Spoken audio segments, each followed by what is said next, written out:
આગળ સમાચારોમાં વાત કરીએ તો નીટની પરીક્ષા 21 જૂને લેવાશે। 3 મેના રોજ લેવાયેલી પરીક્ષા રદ થઈ હતી। પરીક્ષા રદ થયા બાદ નવી તારીખ છે તે જાહેર કરવામાં આવી છે। 21 જૂને ફરી લેવાશે નીટની પરીક્ષા। જે રીતે નીટની પરીક્ષાનું પેપર લીક થયું હતું ત્યારબાદ પરીક્ષા રદ કરવામાં આવી હતી। સતત જે છે તપાસ કરવામાં આવી રહી છે। તમામ એજન્સીઓ તપાસ કરી રહી છે। પછી આરોપીઓ પણ ઝડપાઈ રહ્યા છે ત્યારે નવી તારીખ જાહેર થઈ ચૂકી છે। વધુ વિગતો સાથે અમારા સંવાદદાતા અજય યાદવ જોડાઈ ગયા છે। જે અજય, નવી તારીખ જે છે નીટની જાહેર થઈ ચૂકી છે ને આ કેસમાં અત્યાર સુધીમાં કેટલા આરોપીઓ ઝડપાયા?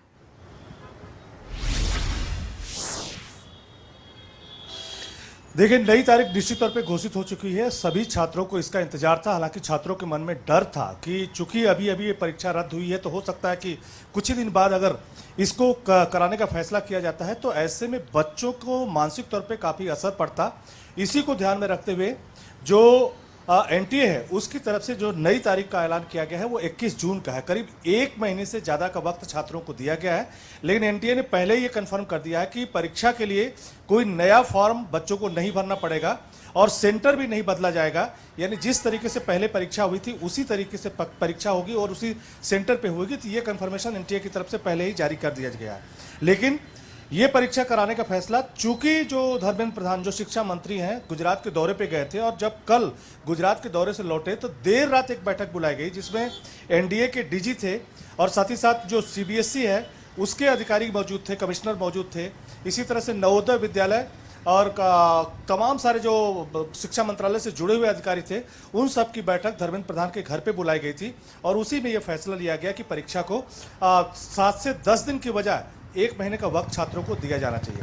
जहां तक इस मामले की बात है, जैसा आपने पूछा कि इस मामले में 5 आरोपी पहले ही पकड़े गए थे जिनको कल दिल्ली के राव जोहनी कोर्ट में पेशी की गई थी और उसके बाद 2 और लोग उनकी निशानदेही पे उनको पकड़ा गया है। तो कुल 7 लोगों की संख्या हो चुकी है और जो पूरा मामला उभर के आया है उसमें साफ तौर पर यही लगता है कि नासिक की जो प्रिंटिंग प्रेस है वहां से कहीं ना कहीं ये जो पूरा पेपर है वो आउट हुआ था और पुणे के जरिए पहले गुरुग्राम आया और गुरुग्राम के बाद वो जयपुर गया। जयपुर में 3 ऐसे भाई हैं जिनके घर के 4 बच्चे पिछले साल ही जो नीट परीक्षा है उन्होंने क्वालिफाई किया हुआ था और कहा जा रहा है कि उनके द्वारा पूरे देश भर के अलग अलग हिस्सों में सर्कुलेट किया गया। ये सूत्रों के हवाले से खबर है।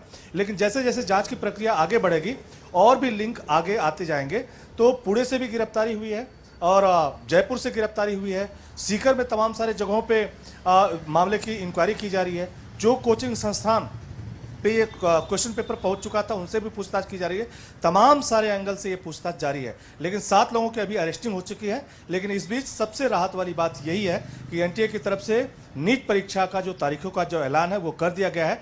1 महीने से ज़्यादा का वक्त छात्रों को दिया गया है और छात्रों को पहले ही ये स्पष्ट कर दिया गया है कि जहां पे पहले परीक्षा थी वहीं पे परीक्षा होगी। किसी तरह की फॉर्म भरने की जरूरत नहीं है। जी बिल्कुल अजय, समग्र माहिती आपवा बदल आपनो आभार।